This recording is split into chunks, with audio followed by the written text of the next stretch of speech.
Yo guys, what's going on? It's Sibs Gaming, and if you've been following my channel, you know that I have tons of item farming guides. I have super fast prize bulb guides, I have XP guides, coin guides, and even taco farming guides. But the two I am currently missing are the Marshmallow and the Sheriff Badge farms. So today we are going to cover the Marshmallow farm, and if you're wondering why you should even care about marshmallows, well, if you've already bought all of the cosmetic items in Weirding Woods, you can still trade marshmallows for coins. Just head into Weirding Woods to the Z-Tech factory, visit our good friend Otto, which is located right here on the map, speak with him, get through his dialogue, and once you do that, you'll see his shop menu, and there you go, you can trade 50 marshmallows for 6,000 coins. Now, if you've already maxed out the prize bulb machine and don't need any coins, well, good for you. You get a fake virtual trophy. But for everyone else who wants to get some of this edible gelatinous fluff, grab your lawn chair, sit back, relax, because you're watching Psycho Sibs Gaming.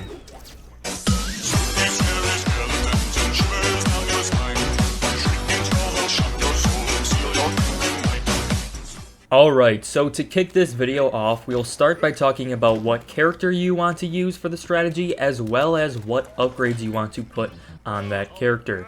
So if you can't tell from the footage right now, we are going to be using Super Brains. Now the upgrades I would recommend are starting off with Stick and Move. So this allows you to move faster for a short time by landing a 3-hit combo with the Heroic Fists. After Stick and Move, I would recommend Fallback Plan, which allows you to refresh your Hyper Jump Thump faster if it doesn't deal any damage after you land it. And finally, I would recommend putting on Critical Blow, which gives you faster refresh time for all abilities by landing a Critical Vanquish. So I'll explain why those upgrades are important later, but right now what you need to do is travel to the Solar Sisters bounty, which is located right next to the bridge that the squash hangs out on near the entrance to Weirding Woods. So now, here comes the strategy. We're going to start up the bounty, turn to the left, and immediately target the first Solar Sister. Go ahead and punch her to death, and after you do that, use your Hyper Jump to travel to the next one. This strategy is all about getting between Solar Sister to Solar Sister as fast as possible. Because every time we vanquish a Solar Sister, we'll get 2 to 3 marshmallows. In essence, the strategy is one big cycle that lasts the full 3 minutes of the bounty.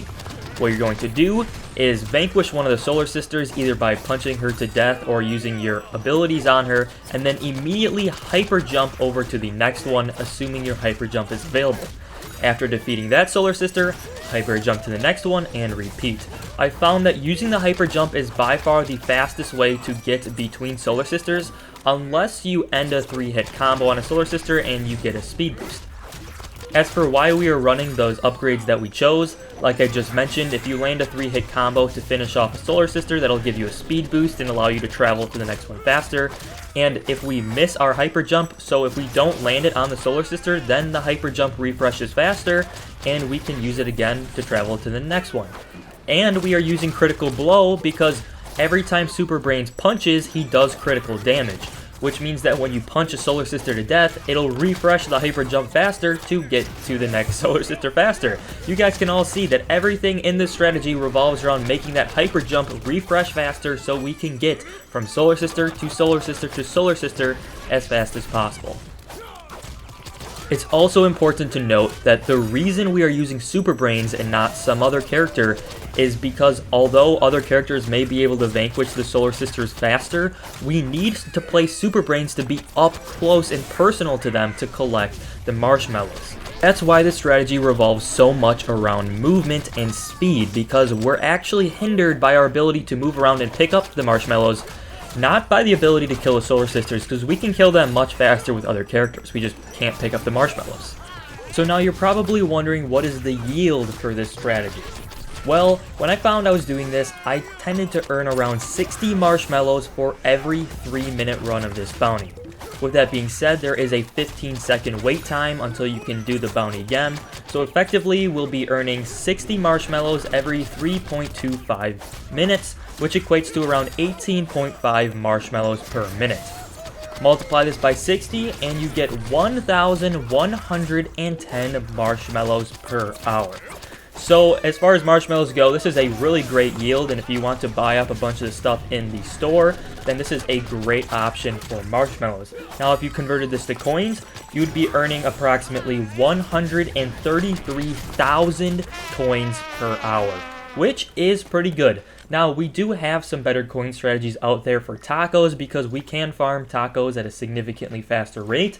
But if you do need marshmallows or you need to level up super brains because this does give you a good amount of XP, then I would recommend this strategy to anyone.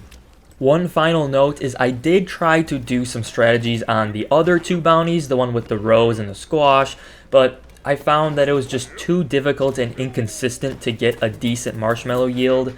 I mean, you can do the rose one, but the yield is definitely not going to be as good. So with that being said, I hope you guys did enjoy this video, and I hope you use all of these marshmallows for good rather than for evil. And keep in mind, I will be putting out a sheriff badge farming guide in the near future for all of you cowboys who need your badges. So, see you next time, and game on, gamers.